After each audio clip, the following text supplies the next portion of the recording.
heavily fortified area on Earth and defected to an alien communist state, North Korea. The existence of an American defector living in the heart of the Cold War enemy was denied for decades by both the U.S. and North Korean governments. I've been an orphan all my life. I wanted to run away and get something to do. And once I made up my mind to do something, I did it.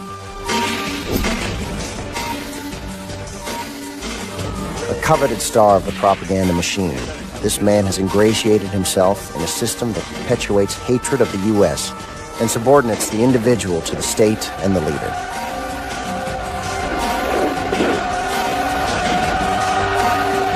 Who was this man? Where had he come from? What had possibly possessed him to turn his back on America, defect to the North Korean communists, and live under their protection to this day? You gentlemen, I believe you because you come here and you want the truth. I want you to have the truth. You just ask the questions that are not far away.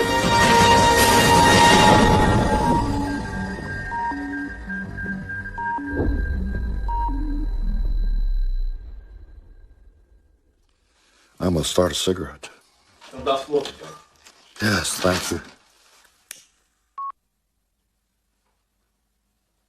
This story, I'm telling you now, I just want to put a little stress. I'm telling you, I've never told no one. Anyone.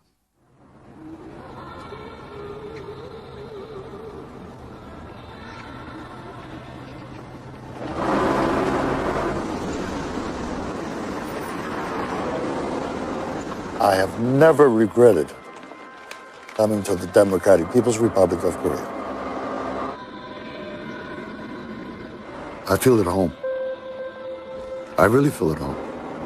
I was just a regular soldier. And I gave it up and came over. I wouldn't trade it for nothing.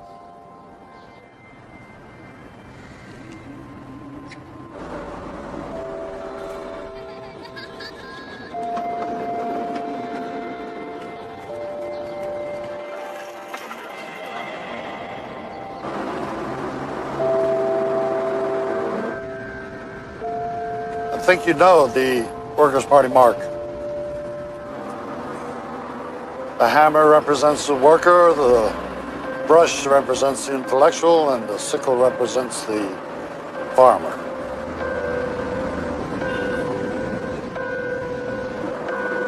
James Joseph Dresnok, or Joe as he prefers to be called, has spent twice as long in North Korea as he has in America.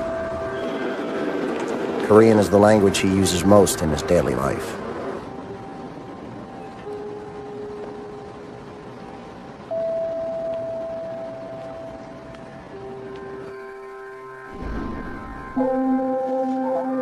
Once in a great while I come in and look around. Otherwise, just sit in the bus and let my wife do the shopping. 난 어디 가서 옷 만드는 것도 마음이 없는데, 너무한테만 해야 마음이 있다. 나보다 더 큰 사람 옷을 만들어 봐는가? 해봤습니다.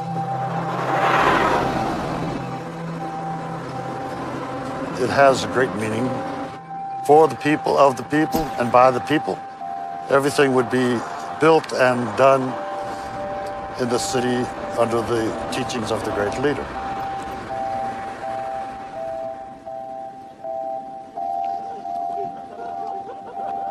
It was 1962 when Dresnok was last in America. Kennedy was president, gas was 31 cents a gallon, and man was 7 years away from landing on the moon. 아이만 있으면 장난을 많이 하죠. 말 말라요. 개와 고양이입니다.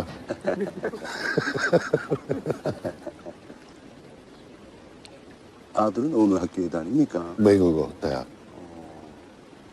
3학년. 무슨 말을 배워요? 영어. 대나고 주교하지 않는 모양입니다. 난 뭐 글쎄 좀 편안하면 이거 심심풀이. 심심풀이입니까? 그럼 everyone has to adapt themselves to their life. It's no difference than a man in society, a young man. He goes in the military.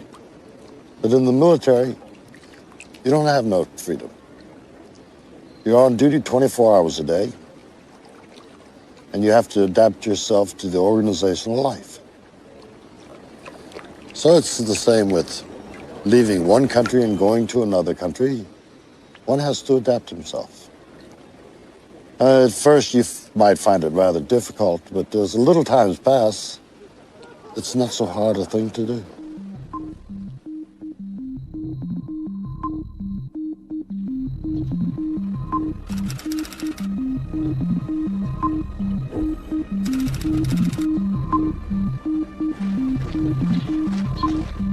Korea is the Cold War's final frontier. Panmunjom, its most visible symbol of continued division. Here, along the Korean demilitarized zone, nearly 2 million soldiers still face each other, ready for war at any time. The DMZ was described by President Clinton as the scariest place on Earth.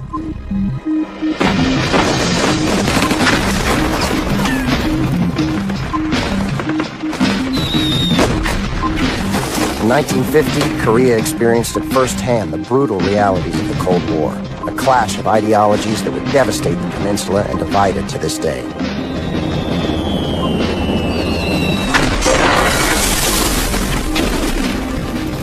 The Korean War was one of the most vicious of the 20th century. An estimated 4 million people, many of them civilians, were killed in 3 years of fighting.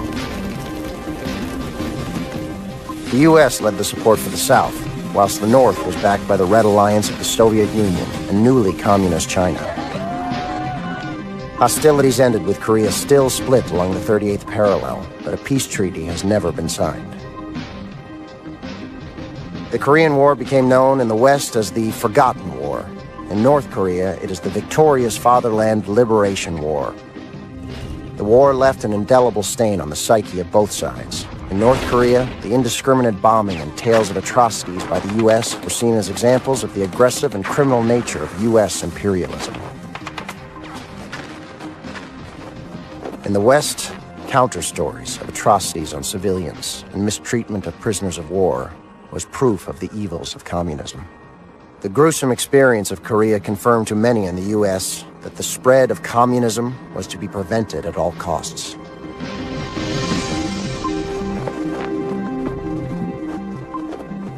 Throughout the 1950s, the inherent duty of every honorable American was to be anti-communist.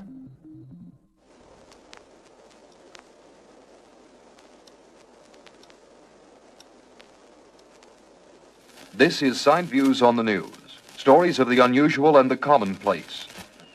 At the present time, I'm in the home of Mr. C.T. Overstreet, who is the foster father of James Joseph Dresnok, the 20-year-old PFC who reportedly, or we probably should say allegedly, has defected to the North Korean communists.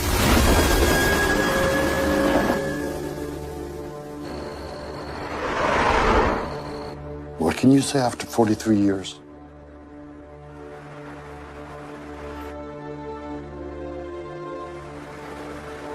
I remember it very well.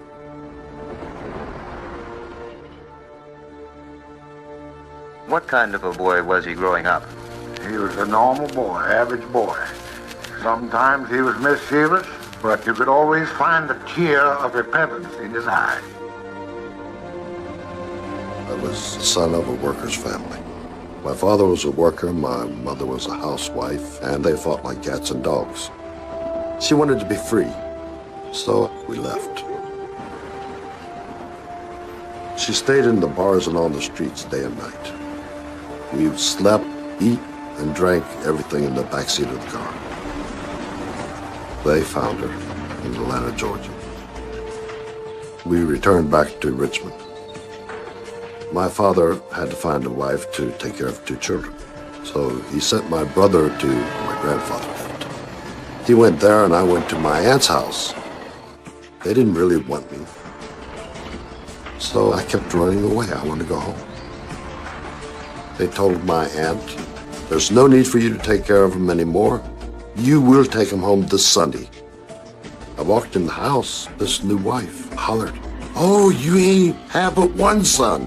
Where did this one come from? They have an old folks home in the city itself, and they took me there. My father told me he would be back, but I never saw him again. Never laid my eyes on him. And then my orphan life began, which was living hell.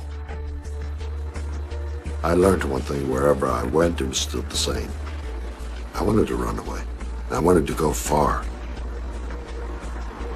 So I stole about $20 and a bicycle. I was taken to court. I was on parole for 6 years. But juvenile delinquency school was not considered suitable for me. Wait a minute. This is Glen Island, Virginia. Old man Overstreet's house. Joe was not an adopted child. But you raised him for a number of years. Yes, as we have many others. He came into the home and I was appointed his buddy. And went upstairs, showed him where his bed would be, where he could put his clothes. And we just hit it off. I really don't know yet why we hit it off so well. That's Sonny Jeter. How people can change. Mr. Overstreet told me that he was affectionately known to his foster children as Big Papa, and I think we can certainly appreciate that. Big Papa was a Presbyterian preacher. He opened his home to these kids and we really had nowhere else to go. He was fair, stern. If you did wrong, you got punished. But back in the 50s, everybody got punished. That's hard to explain to people today. Be young and have absolutely nothing. Nothing. He had nothing really to call his own but what was on his back. And he may have just taken them off somebody's clothesline just to have some on his back.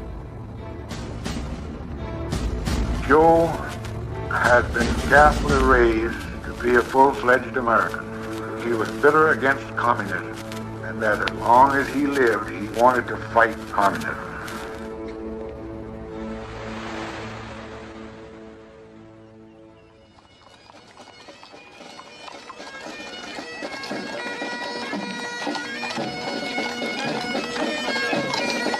Dresnok was not only a child of the Cold War, but also a child of the South. He enlisted for military service on his 17th birthday. The Army at that point was the only option for a kid with little or no education, living in the circumstances in which he found himself.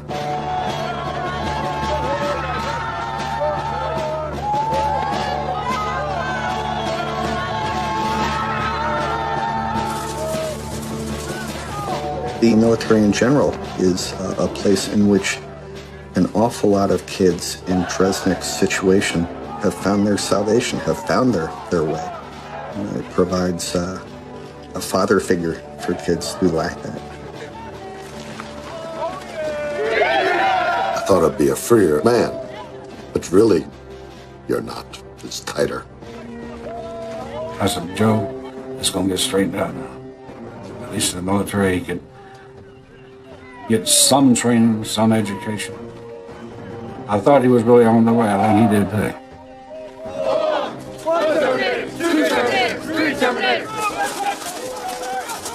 On leave from basic training, Dresnok proposed to a girl he recently met in church.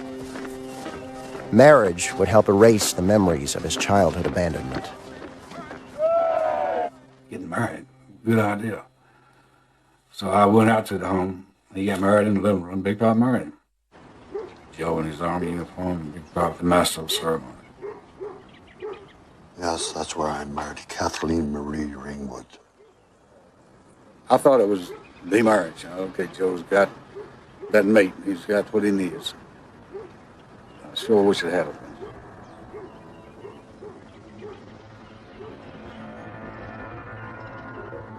Dresnok soon received orders to his posting in West Germany. By the time he returned, he discovered that 2 years serving his country overseas had taken its toll on his marriage. Sorry, Joe. I got me a new lover. I was clean for 2 years. 2 years, I didn't put my hands on a prostitute or any girl. For the simple fact that I loved her.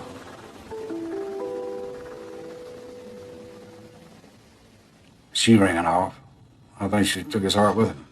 I think he was just totally broken-hearted. I'm only glad of one thing. She didn't become pregnant.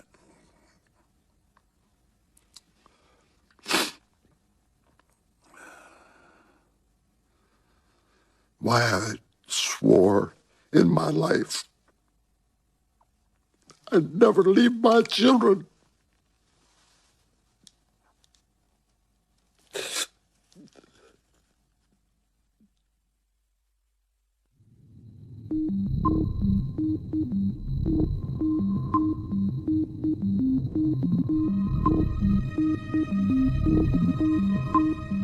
With his marriage over, Dresnok immediately re-enlisted. In May 1962, he was posted to South Korea.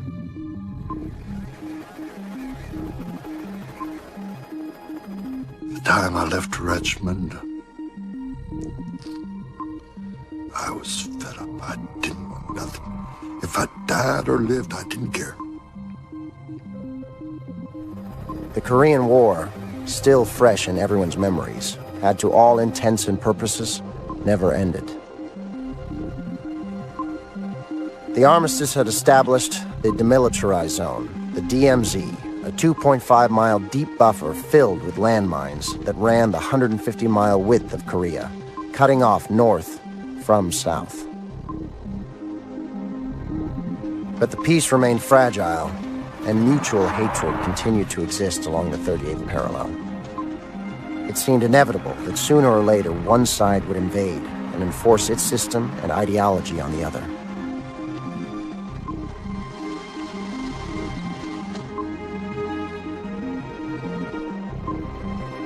Long before Vietnam, Korea was the Cold War's frontline flashpoint in Asia and America's most visible commitment in the war on communism. I had always thought that the fighting had stopped, but I found out on the DMZ it didn't. They were still going at it.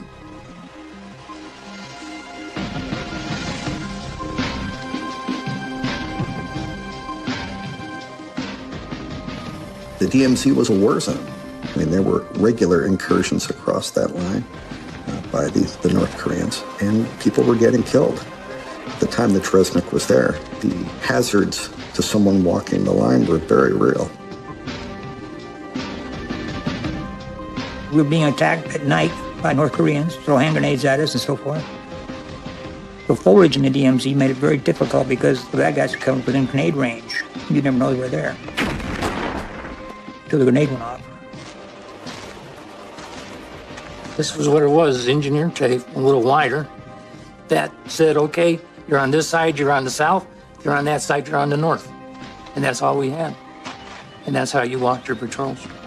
When the North Koreans felt in a bad mood or they wanted to see if they could inflict any punishment, they would change it. They would take the tape and move it back, or maybe even move it forward. And that way, if they shot you, they could say, hey, he was on our side, he was here.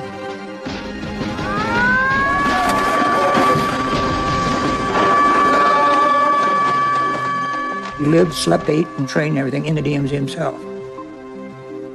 During your A week, you'd be on ambush patrols. You'd run about 55 to 60 ambush patrols during that week. During B week, you'd man about 6 outposts, 24 hours a day, backed up with the reaction force. During C week, we'd train. Had one day off, and we'd start all over again. South Korea was a desperately poor country, struggling to rebuild after the devastation of war. For GIs, there was little variety during non-duty hours. Most invariably spent their time in local villages, where the entertainment was aimed at Americans with dollars to spend.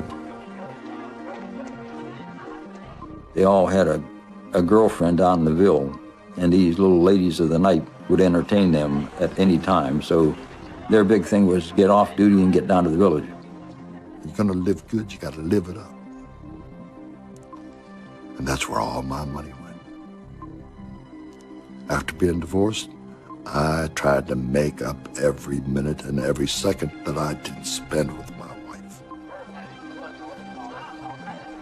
Last Chance Village, across the river, there were more women than we had men in our entire battalion. There were more prostitutes. The commanding general, in our welcoming speech from him, said, look at the man on your left now, look at the man on your right. He says, those two men are going to have VD before they leave Korea. It was about right. That's what the VD rate was running.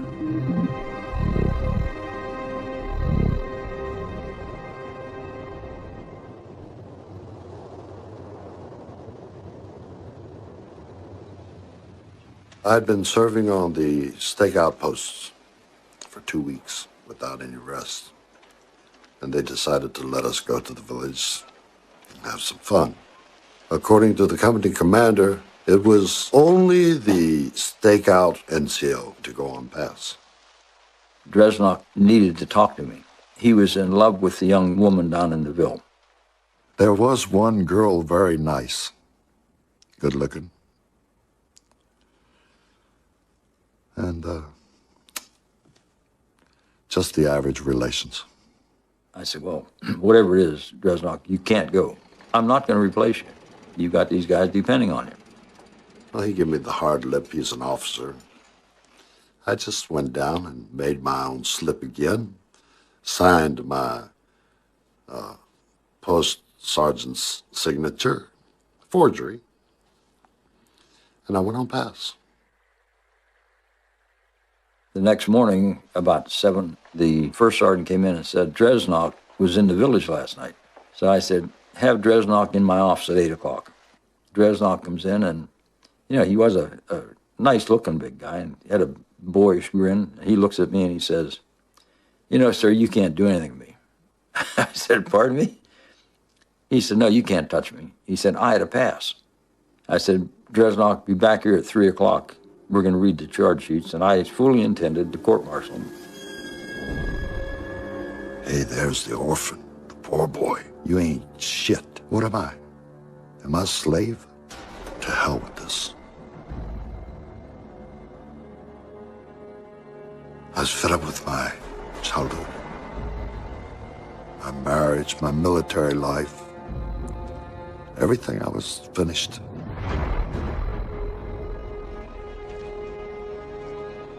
There's only one place to go.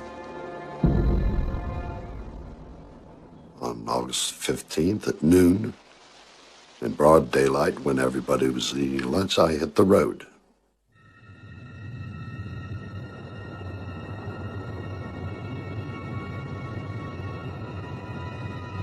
Yes, I was afraid. Am I going to live or die? Everybody wants to live. If I say I did not, lying. But at that time, life wasn't so precious. And when I stepped into the minefield and I seen it with my own eyes, I started sweating. I crossed over, looking for my new life. Dresnok, come back. Go to hell, son of a bitches, and I let one round fly. But it wouldn't go that far, no how. But it scared the shit out of him because he hit the ground. I got a call from Battle Group.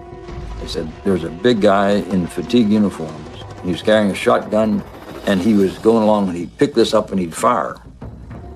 And I said, was he a real big guy? He said, yeah. 서대장 동지로부터 우리 분대가 전투 진지에 진입할 때 대한 명령을 내렸습니다. I walked at a very fast speed, and I moved right on through. 그러면서 키높은 그 세차밭으로 왼자가 우리 쪽으로 지금 오고 있다고 이렇게 보고가 됐습니다. I got my rear end up the trail. I found the outpost for the Korean People's Army, and I followed. 점점 들어오기 시작합니다.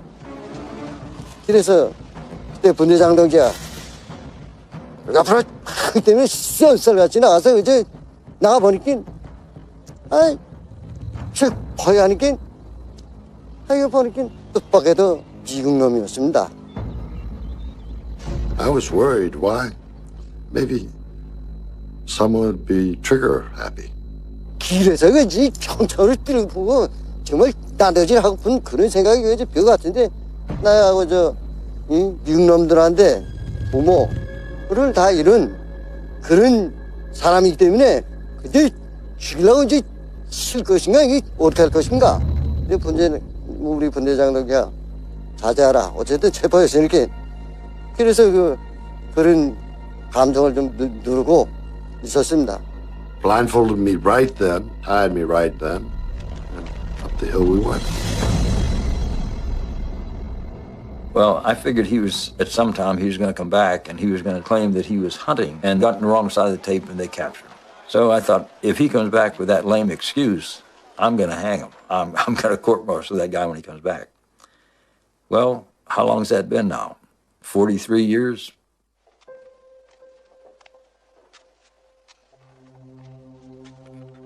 They put me in a room, I don't know what it was.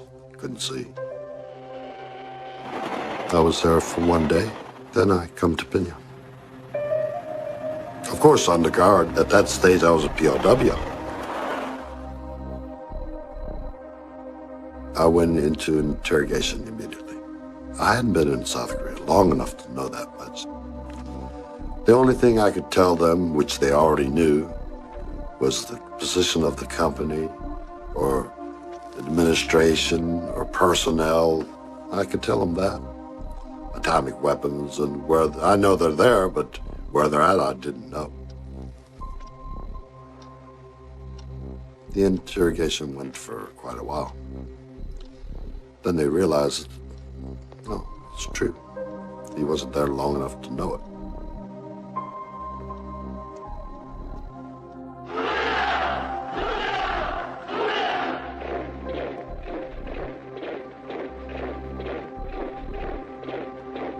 As hellish as North Korea looks from the outside to folks now, the demonization of the place back then was so complete that to make that leap was just, it's inconceivable.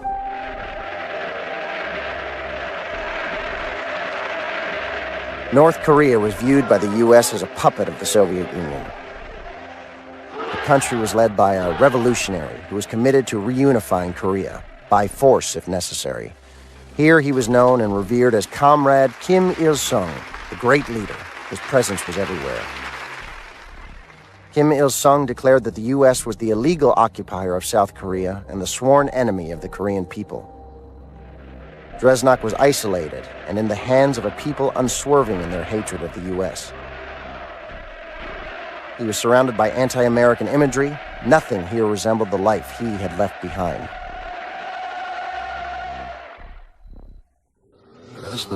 Dresnok. Who the hell's calling me? I opened my eyes. I didn't believe myself. I shut them again. I must be dreaming. I opened them again and looked, and who in the hell are you? He says, I'm Apsher. Apsher? I don't know no Apsher. He says, Larry Allen Apsher. You didn't see in the newspapers? Oh, yes, now I remember. Apsher grew up with family problems, simmered now. But the elder people that were taking care of him supported him very good. He had a little trouble in South Korea with marijuana. He was caught on it 5 or 6 times. He always had VD. They were going to court-martial him or kick him out of the army. He was fed up with the social life too, I guess. Instead of going back to his old life, he just come over to DPRK. Private Apsher's defection in May 1962 was the first by an American since the Korean War.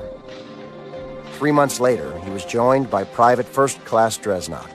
Embarrassingly for the U.S. Army, the two men became minor celebrities in North Korea.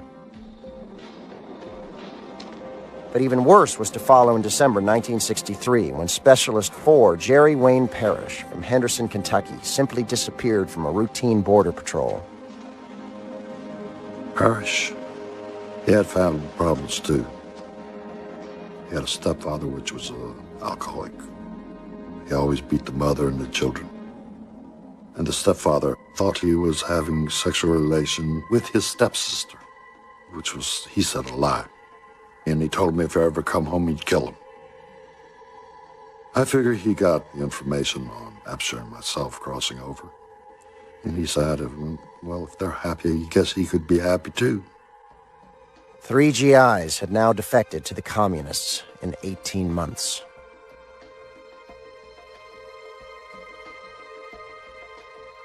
Publicly, the U.S. Army absolved itself of responsibility for these defections. These men were low-ranking soldiers from poor backgrounds and broken homes who had been unable to adapt to life in the military. But the North Koreans saw an opportunity. With each defection, they had acquired a higher rank. Their military council now raised the stakes, proclaiming that financial rewards awaited those willing to bring weapons and information over. In January 1965, Sergeant Charles Robert Jenkins, a non-commissioned officer from Rich Square, North Carolina, abandoned the nighttime patrol he was leading and took his M14 rifle to North Korea.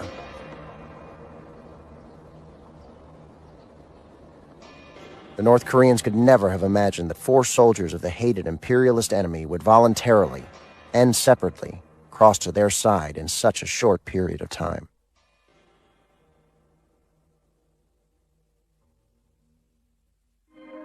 The defection of an officer was presented to the North Korean population as proof of communism's superiority over U.S. imperialism.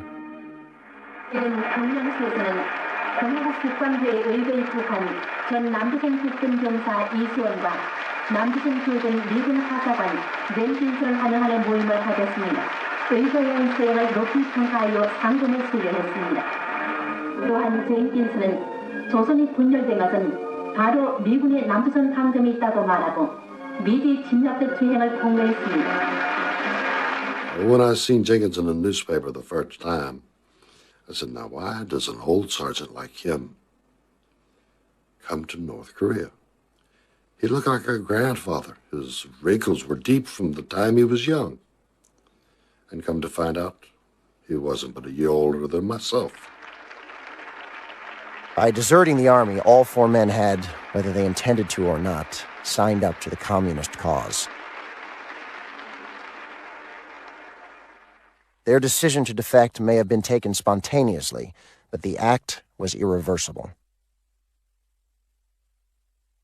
But what could these Americans, who had all dropped out of high school, possibly contribute to the socialist revolution? These were people that were golden gifts to the North Koreans. By blowing them up as if, these were people who saw the light and wanted to live under the mantle of Kim Il-sung's leadership, the U.S. government, I think, was very sensitive about this. They did not want publicity on these guys, and they still don't. I mean, I don't think now it's a conscious thing, but in the 60s, I think it was quite conscious to play down and hide these defections because they were more embarrassing to the United States than you might think. North Koreans where the rights of labor and We could hear the loudspeakers with Dresnok talking. It was absolutely appalling that he would do this and turn on the whole United States Army. Good morning, 8th and 9th Cav. Come over to North Korea. We'll give you everything. We'll give you money. We'll give you women. You'll have everything. Every day or every week, we would hear him. He was telling us, he had a lot of girls, and they were treating him like royalty. And we knew it was lies. But the younger kids that just got out of basic and they were 18 really took it for heart. We were afraid that some of them might actually say, hey, this is good life. Let's go over. The defectors became integral cogs in a propaganda machine, producing a barrage of anti-U.S. material that was sent across the DMZ to GIs in the South. It was obviously somebody had written that script for him. He was putting on a real line of shit. He found La La Land. The communists, the North Koreans, would use people for what they could get out of them. I'm no smarter than any other soldier, but I was smart enough to know going there wasn't the answer. All you were going to do is be a slave. We took great pride in it. If the people look at it with the sunshades off, they say, oh, it's really true. The propaganda campaign may have seemed an innocuous offense to the defectors, but if they returned to the U.S., they faced lengthy prison terms for desertion and aiding the enemy. The four men soon began to wonder whether they had made the biggest mistake of their lives. Could they really stay in North Korea, this alien communist land, indefinitely? Was their way of life simply incompatible? I was a little uncomfortable. A different race, a different color, different customs, a different ideology. I was afraid that they wouldn't let me say what I really wanted to say. The uneasiness of the way people look at me when I walk down the street. Ah, there goes that American bastard. And it gave me the ass. They hated Americans for the bombing campaigns, for atrocities that were carried out in the North. And they hated them on a racial basis. They have a unique, homogeneous population, namely they're Koreans, and they're the best people in the world. And everyone else is judged by the fact that they're not Korean. And I can imagine in the 60s that these defectors were surprised to find out the level of hatred of Americans. On the other hand, here are these prize defectors that the North Koreans make a huge propaganda campaign out of. You would think they would treat them like kings.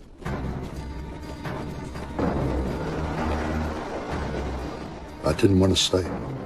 I didn't think I could adapt. In 1966, four Americans tried to escape North Korea and, at enormous risk, collectively sought asylum at the Soviet embassy. If the Soviets accepted them, they hoped to be sent to Russia. If they refused, the consequences were too dire to contemplate.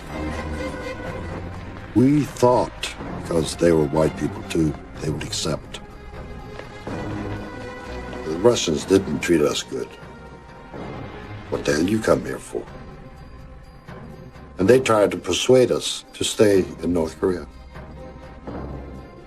They notified the Korean government. The personnel came, and you Russians can take a that. I didn't believe the Korean government would punish us for that. They'd educate me more.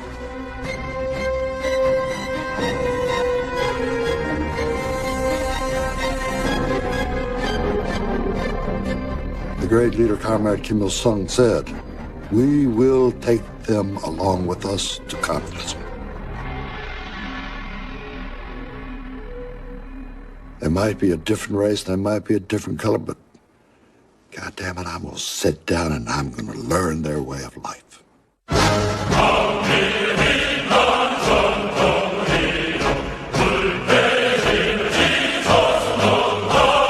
I did everything I could, learning the language, learning the customs, learning their greetings, their life.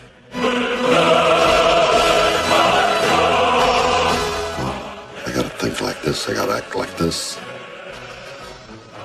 I've studied their Juche ideal, their revolutionary history, their lofty virtues about the great leader.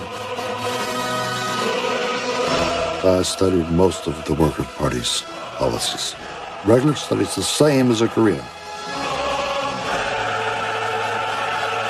They would be completely responsible for our life. And the one thing I really accepted was, man is the master of his life. I agreed with this version of the Juche ideal.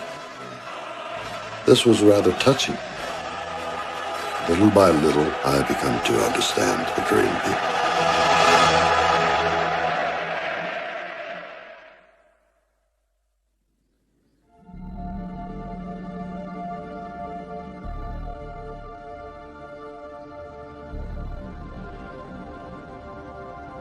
Although at the time economically ahead of the South, North Korea remained a developing country, and living conditions lagged far behind America.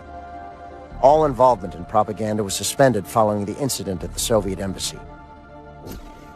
Confined to their own private world, they began to wonder if they had outlived their usefulness, and if they had no value, they had no future. Several minders from the Korean People's Army were assigned to them. These political guides could verify their continued education. As far as living the life like a Korean at that time, it was rather ridiculous. They told us the best thing, personal safety right now until the people begin to understand you and you be able to understand our people, is to live a rather restricted type of life. We didn't live in barbed wire fences, and we didn't have guards. Our guides would come and leave. You can say, actually, he was like a servant. Of course, he's the party servant.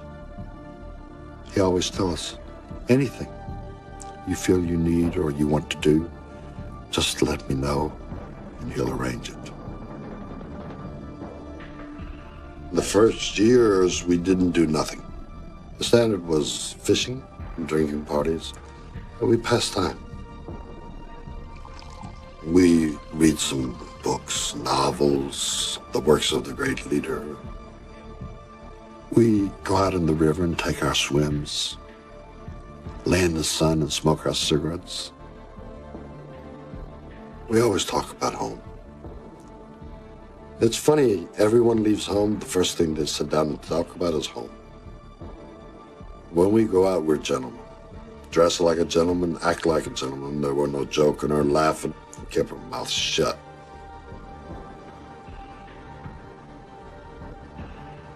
Listening to foreign broadcasts is infiltration of foreign culture.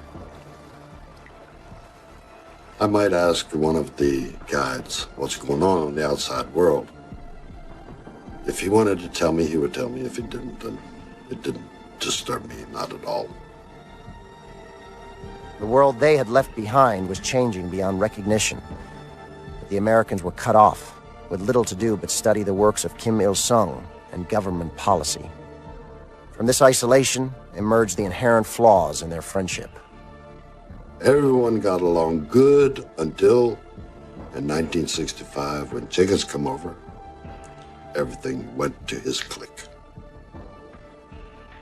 He tried to push everyone around like he was pulling rank in the army. Absher and Parrish, they liked that. They become friends with him immediately. I don't go through that. I'd taken my uniform off when I crossed the line. I didn't consider myself military no more. And nobody, I don't care who he was, he's not coming up to me and tell me I'll do this and I'll do that. I didn't kiss nobody's ass, and I wasn't kissing his. They threw me out for Jenkins. Let them be like they are. I told them that the future going to realize. They only didn't live long enough to realize the truth. One day he tried to push me around with his so-called rank. And there was 2 blows. I hit him and he hit the ground. He wanted to attack me back, but I think the slap on the face was enough to settle him down.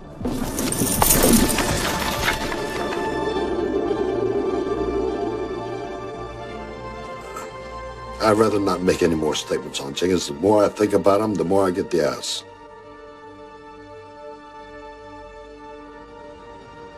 By 1972, the Americans' re-education was considered advanced enough to be granted North Korean citizenship. In return for the state allocating them housing, food rations, and transportation, they would now go into society and work for the revolution.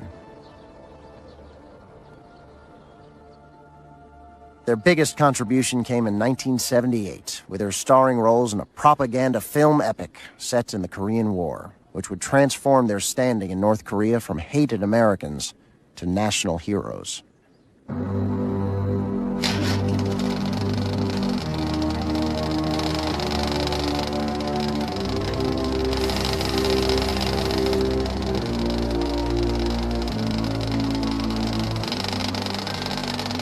I never thought of ever playing in a movie. First of all, I thought I didn't have the talent, though I found out I could meet the demands of the director. 적을 형성하려면 내 자신이 그만큼 우리 인민을 더 열렬히 사랑하고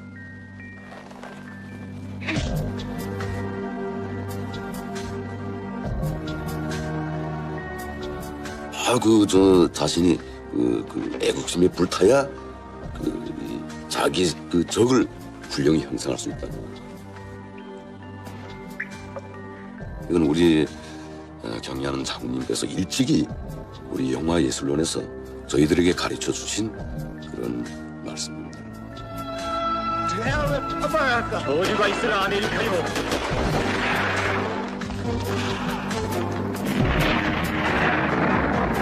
The general was Kim Jong-il, Kim Il-sung's son and future successor, who took a particular interest in movies. According to Kim Jong-il's published guidance, cinematic art could only be created if it developed revolutionary consciousness among the people. Nameless Heroes was a prime example of Kim Jong-il's cinematic art, released over a 3-year period and 20 parts long. This iconic film depicts Americans as evil schemers, South Koreans as their puppets, and the North Korean agents as heroes, battling against them all towards the ultimate victory. I don't consider it a propaganda movie. Why? It's based on the main facts of a man who carried out his espionage activities in South Korea. So, in order to catch this man, every means possible were used. The enemy, 적이다. I took great honor in doing it. Mr. Yudum, you've got The 4 Americans were each assigned a character. Absher was Carl, a subordinate to 2 evil Americans. Parrish was Lewis, a British officer who detested the imperialist occupation of his native Northern Ireland. Jenkins was Kelton, the evil mastermind, and Dresnok was Arthur Cockstad, the brutal commander of a POW camp. Arthur Cockstad is one that had to be done, and I was willing to do it. I'm pleased to meet you all here. 당신들을 여기에서 만나게 된 것을 대단히 기쁘게 생각합니다. Interrogation, torturing, cross-questioning, and if necessary, to shoot him dead.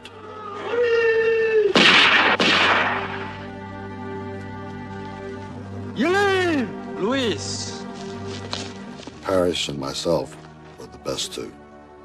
Absher, he freezes a little. He's a little stiff in his acting. Jenkins, he did a good job in that last part. Is that so? They picked the right man, a cunning son of a bitch. That way he carried out the role perfectly. I don't believe I could do. Many more acting roles followed for the defectors. Typecast as evil Americans, they became stars of the North Korean silver screen. To this day, Dresnok is known in North Korea as Arthur, his Nameless Heroes character's name. Absher would not share in the success. In 1983, he died of a heart attack. He was just 40 years old. Despite their common backgrounds, the 3 remaining defectors were growing apart. Dresnok and Parrish could converse in Korean, but Jenkins could rarely make himself understood. Their friendship was fraught, especially because Jenkins, having brought an M14 to North Korea, was entitled to more rations. But the popularity of Nameless Heroes had changed their lives. By playing evil Americans, they had adhered to the cinematic art demanded by Kim Jong-il. They had established their revolutionary credentials.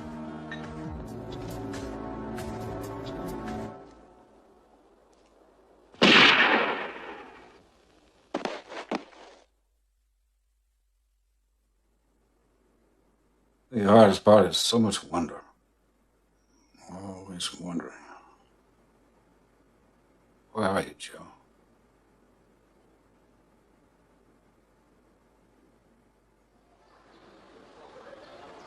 I do this rambling to myself a lot when I'm alone. If I'm cutting the grass or something, I get to think about Joe. And I'll ramble just like this to myself.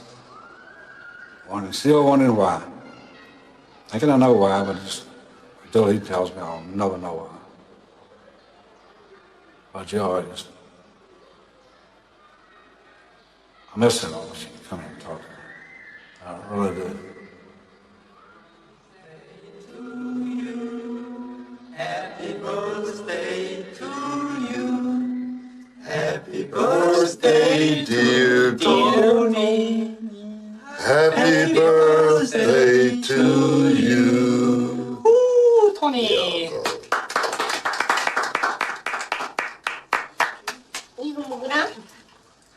Happy birthday, Ching Ching. Okay. Good boy you are. Drink up, boys. We like a simple birthday. We don't believe in rushing to restaurants and trying to make something fancy. We're simple people and we like a simple life. The birthday is not the very important thing in life. The most important thing is for people to be satisfied with their life and to lead a happy life.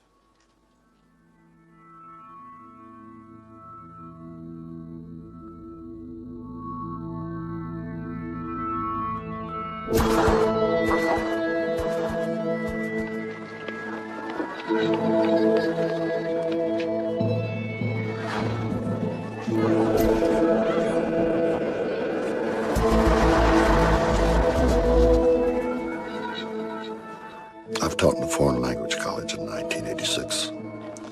I poured all my knowledge and effort to help them, to teach them.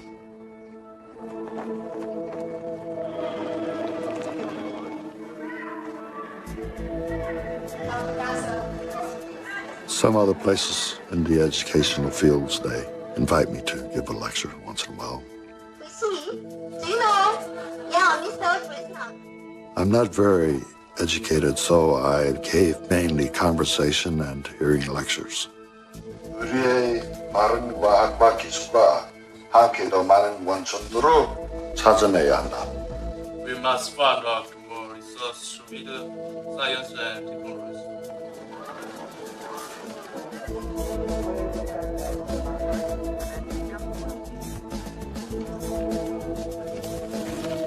This is Pyongyang University of Foreign Studies. And foreign language to someone who would like to study foreign countries is like a weapon to a soldier. 70 or 80% of all the information stored in the electronic media is stored in English. So for scientists and for those people who want to keep up with the latest change, it is essential to have a good command of English language.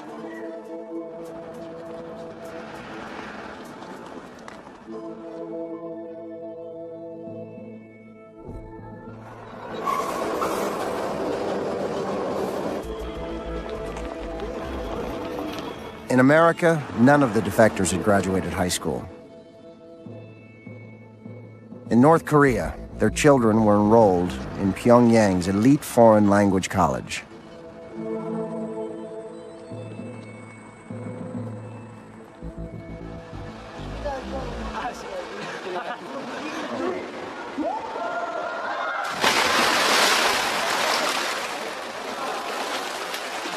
I take great pride in having my son in college, because I know if I was in America, I don't believe it. If I was a worker, I could afford it. And everyone dreams of, oh, if I could only send my children to college and have them develop better than me. And this has been solved. I know he will work in a field where he will be using his language. Brazil government sent army lieutenant to arbitrate boundary dispute between French and Dutch Guyana. I started to learn English to become a diplomat. I'd like to make the world which has no war at all and no terror at all. He told me, I said, what? Really? Wow. I love you. 아이고 My father is American, and I've got American blood. But as I born here, I consider myself as Korean. The children of the Americans may regard themselves as Korean. They study revolutionary history and the exploits of Kim Il-sung and Kim Jong-il, but their official papers identify them as American.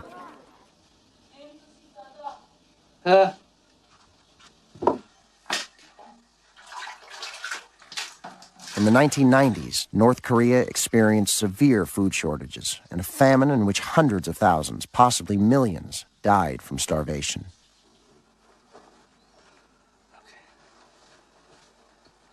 Perhaps surprisingly to an outsider, the Americans fared better than most during this period, which is known in North Korea as the Arduous March. But the country continues to experience electricity shortages, blackouts, and a reliance on aid. These Americans accept the official line that the blame for their situation lies with the American government's imperialist policies. But how had these Western-looking kids become children of the revolution?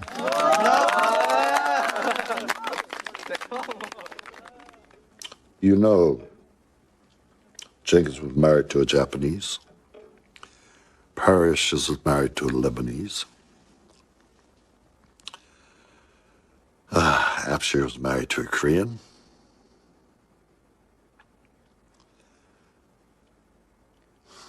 And I was married to I don't know what.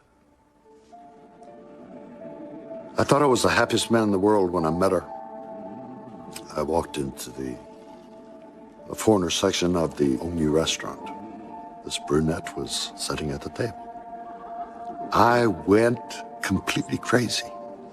But I thought, come on. I'm lonely, you're lonely. Let's make a pair. I had 2 sons by her, Ted Dresnok and James Dresnok. Ah, what a woman. She made me 20 years older than I really was. Then one day, winter, she was sick. And 5 months, one day later, she passed away.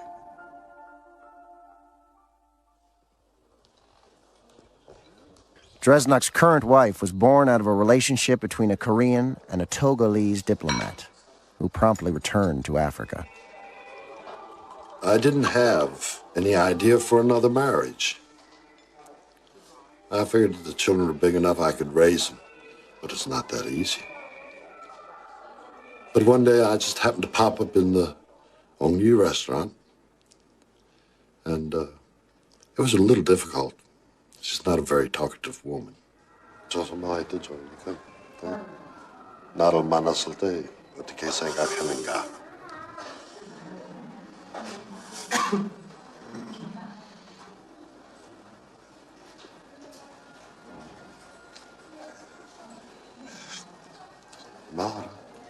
보다시피 좋습니다.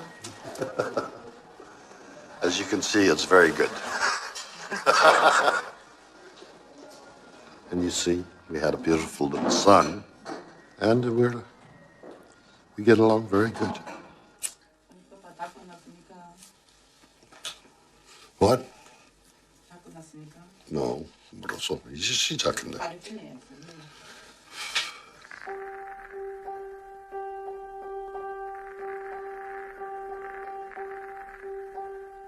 During the course of filming this project, allegations came to the fore that all the Americans were married to women who had been brought to North Korea against their will, and that Dresnok's first wife in North Korea was a Romanian kidnapped from Italy. Dresnok was reluctant to discuss his first wife in North Korea. He refused to confirm where she was from and never volunteered a photograph of her. I can say she was a European. I'd get her drunk and ask her. Shut up. Don't ask no questions. After so many times I quit. I didn't care. Stories emerged that Abshir's wife was from Thailand and not Korean, as Dresnok insisted. and that Parrish had married a woman kidnapped from the Middle East. No.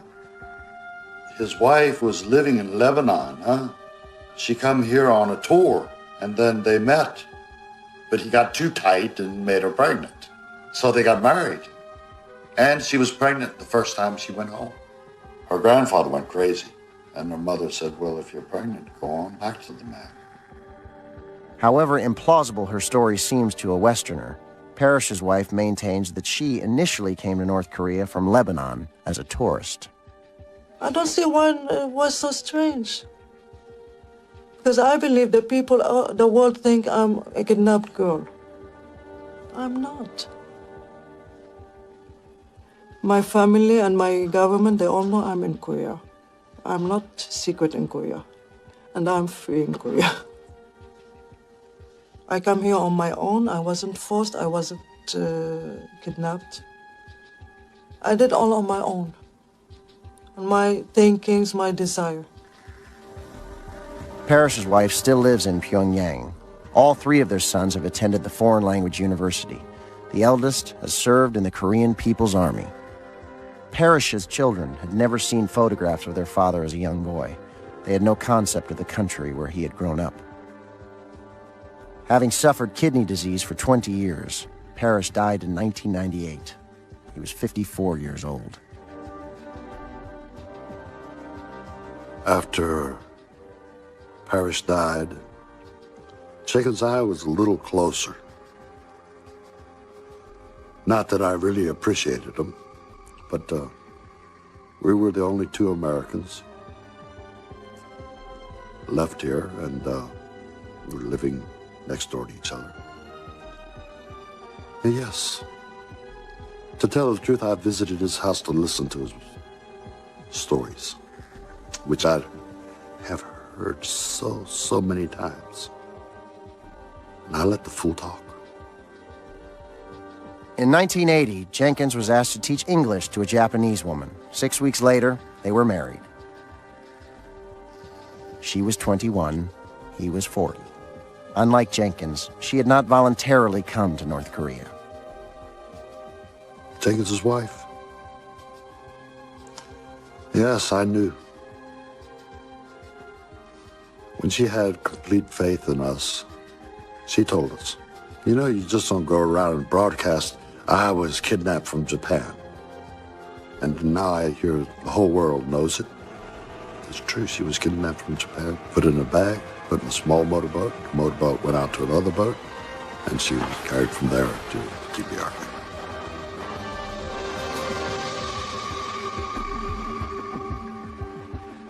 Her and Jenkins, they got along good. Hagen was a kind of woman that could adapt herself. Her biggest problem was her husband got old and she wasn't satisfied. And he's too stupid to know it, but nobody ever told him. I think you know what I mean. One night we were dancing. Jenkins, he seen me run my fingers into her pants. And from then on, we were, you had to look out. Only my fingers about that far down.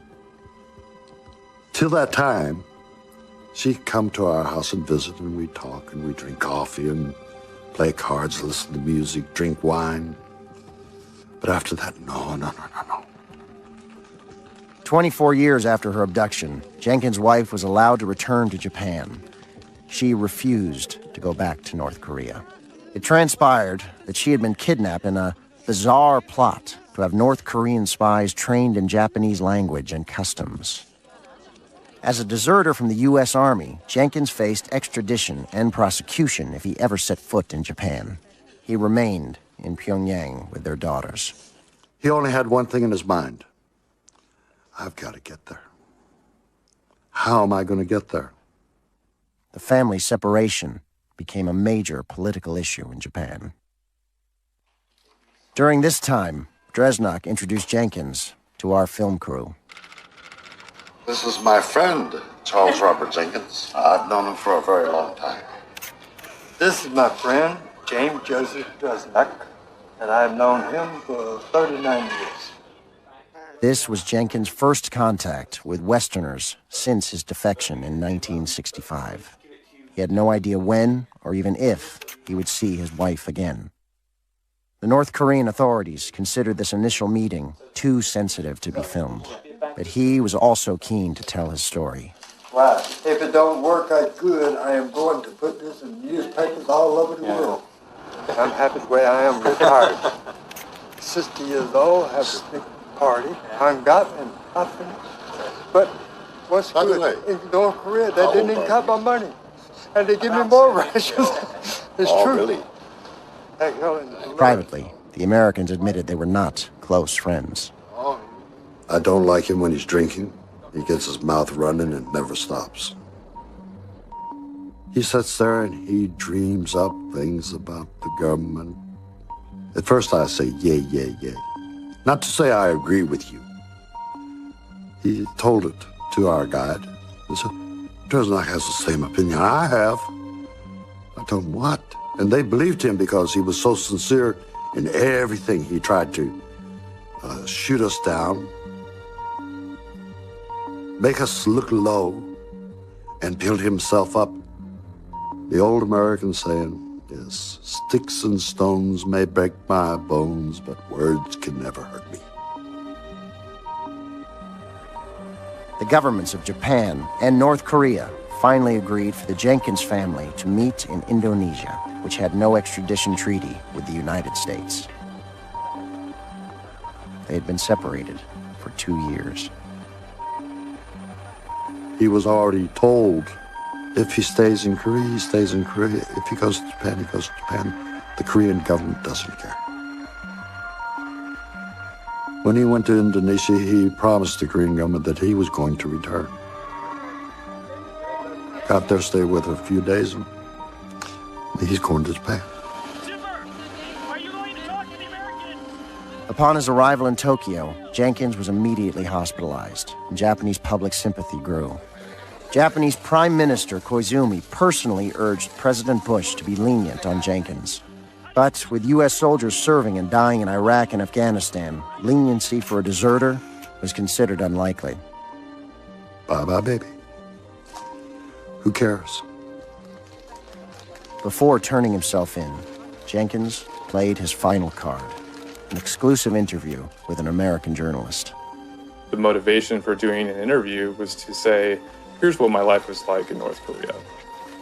He wanted them to be lenient on him in a criminal case. Dresnok was interviewed 1 week after the article was published and had no idea of its content. Tell me exactly what the news is. If he makes allegations against me that aren't true, then I must condemn him. This is beyond belief. No, I believe. I believe he would say and act like this. When he would do something that the North Korean government would not like, he said Dresnok would beat him. He's big, he's a beater. He likes to beat people. Who here could dream of possibly tying up a man and beating him? I can count every fight on one hand. Charles described this as more than 30 times over the course of those years. He's a liar. He's trying to save his ass. I hope he gets as much time in prison as he claims I beat his ass. He had a tattoo on his arm of 2 crossed rifles with the words U.S. Army below it, and he said that the North Koreans cut the U.S. Army out of his arm without anesthesia. Ain't nobody do nothing by force. The North Koreans had allegedly held European and Middle Eastern people against their will, and those people had had children, and those children were going to be used in North Korea's spy program. No. Breed spies? No, this is ridiculous, quite ridiculous. Do you think the Korean government would make our children spies? We can speculate having agents that don't look Korean but have allegiance to the regime would be of value. I'm truly sorry my friends who have passed away are not here to see this. He surrendered to the Korean People's Army. Now he's surrendering back to the Americans. I don't have intentions of leaving. Don't give a shit if you put $1 billion of gold on the table. I'd like to kill a son of a bitch.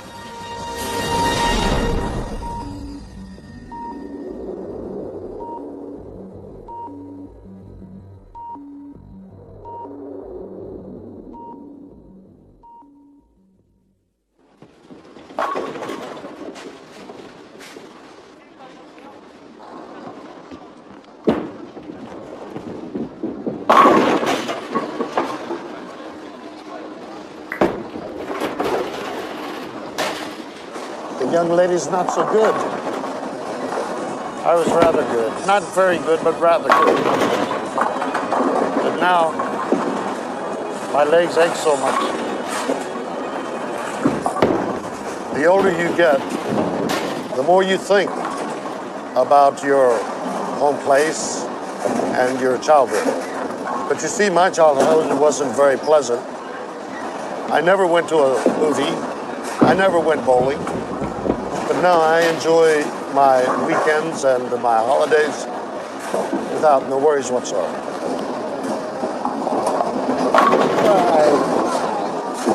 Very good. You want me to give you a medal?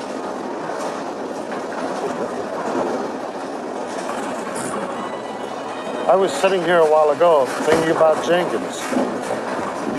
I've never seen a man that makes a mistake that doesn't think about his past.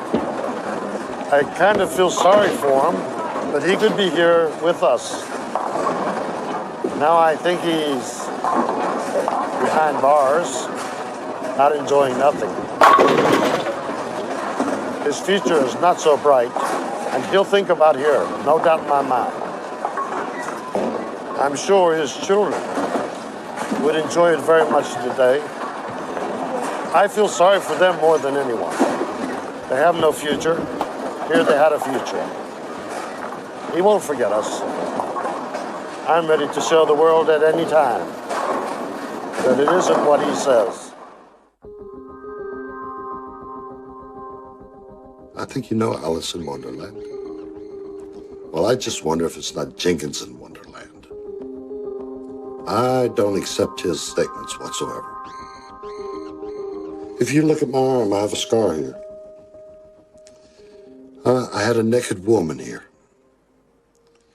It showed the breasts and the hair on the, as you know. This is not suitable here in the socialist society. And I made my own decision.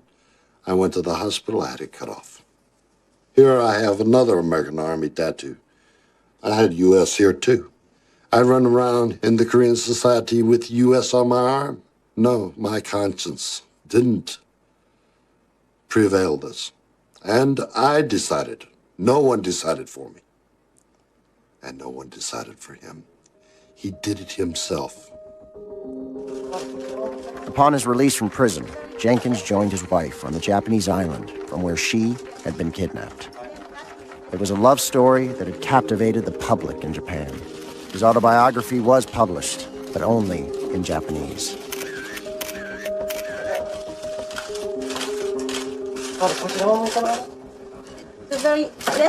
Jenkins continued to speak of his miserable life in North Korea, of beatings by Dresnok, of his children being groomed to be spies.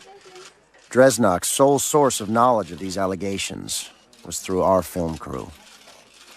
As far as the Kim Jong-il's regime, could anybody say anything good about it other than a few stooges? It's a socialist country system of exploiting and oppressing their people. Everyone has opinions, we say in America. Opinions are like assholes. Everybody's got one. So, get the right opinion. Learn this, man, and you'll find what I'm telling the world is the truth.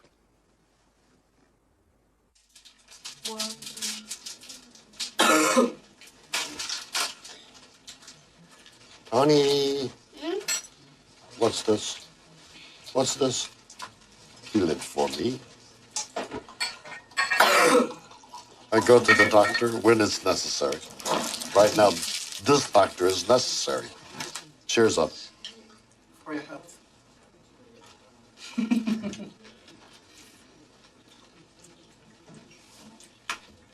Sometimes you say, like, you don't want me to live too long. Hurry up and get out of the way, huh? But, It's impossible. I'm planning on staying for quite a while yet. Well, he makes me feel good, but I'm too old and wore out. I'm getting old quick. The heart has a while to go yet. I'm just worried mainly about the flow of blood in my legs because it's very black, the blood, and I have a lot of trouble with my legs, a lot of pain. Anyhow, I'll try to live to be 80 at least.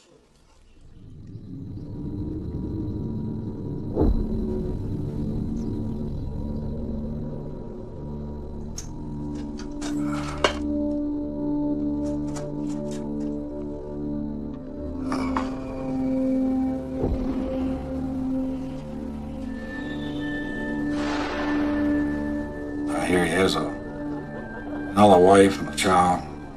Proud of him for that. I just wish they'd have been here in America.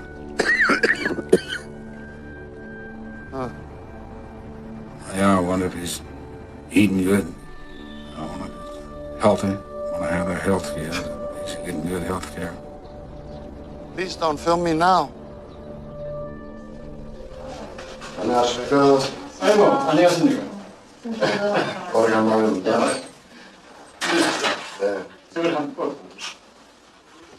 드레즈나크 선생은 제가 외래적으로 치료해서 보면 만성 허혈성 심장 질환으로 가지고 있고 그로 인해서 협심증.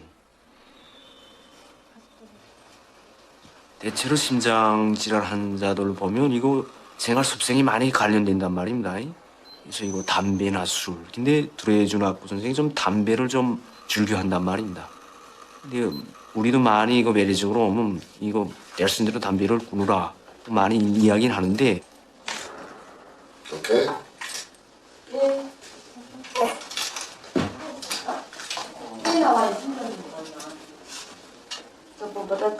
최근에 아픈 증상이 뭐 있습니까? 네, 있습니다. 저기 오후에. 활동 많이 하면 그렇고. 네. 그래서 가만히 있으면 이렇고. 현재로서는 약물 수면수는 크게 다른 거 없는데 이제 이자 같은 습생 관리가 잘 안 되고 약물을 규칙적으로 좀 쓰지 않으면 또 약물을 끊거나 이렇게 되면 어느 순간에 이게 경색으로 이행될지 그건 장담 못 한단 말입니다.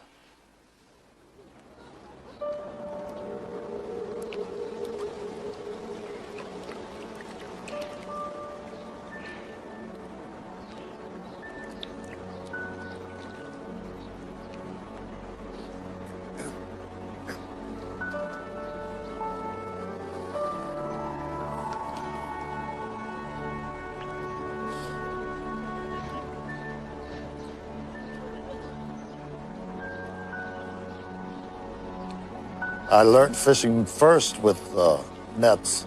It's against the law, so you sneak around. But we, being foreigners, usually the policeman, he closes his eyes and look the other direction.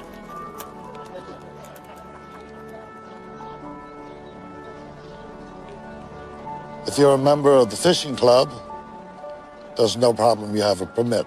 If you don't have it, I heard it cost about 51. Fine, and he'll fine you and run you home. Or you can pay the 51, and if you keep your mouth shut, you can sit there and continue to fish.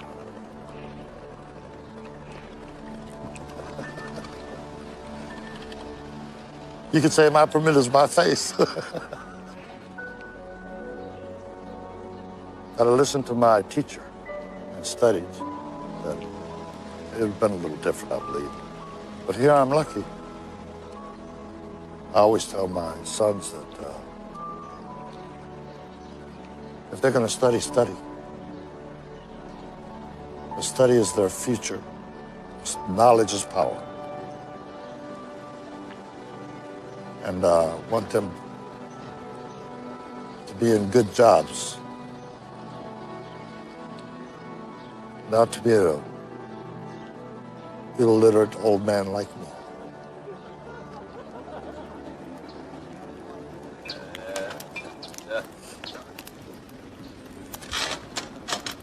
아소 선생님 오랜만인데. 아우. 한잔 하라.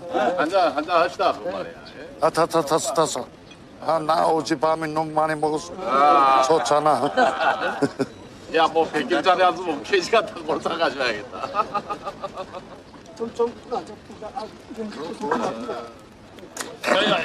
야, 아소 선생님 한 잔만 또 하라요. 뭐. 좋잖은데. 아, 이 뭐. 이 좋은 소리야 이거 말이야. 술 줘도 이렇게 또 취하면 집에 들어가면 안 돼, 오고 가. 우리 섹시는 또 야란치가. 야란치가.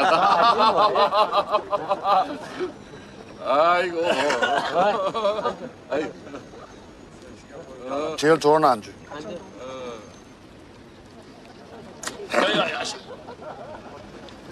You see, my liver's full of fat.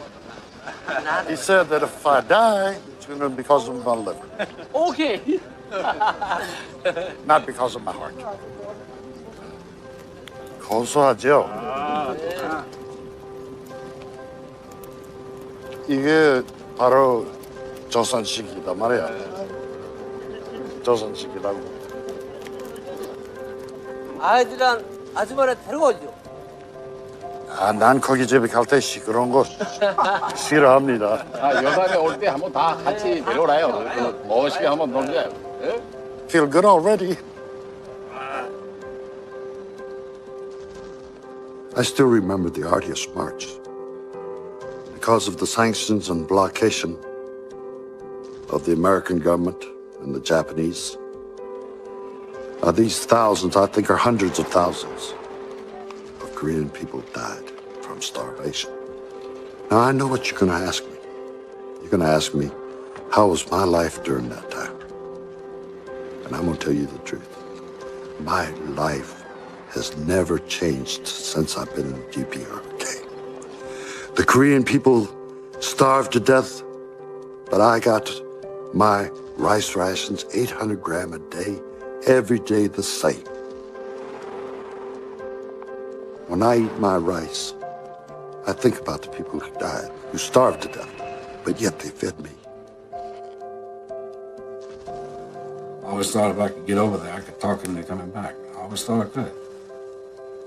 I kind of just decided that he's gone. He's not going to come back. He's not going to be able to come back. The people in the West, why? Why do they let their own people starve to death and feed an American? The great leader has given us special solicitude. Like I said before, the government is going to take care of me until my dying day.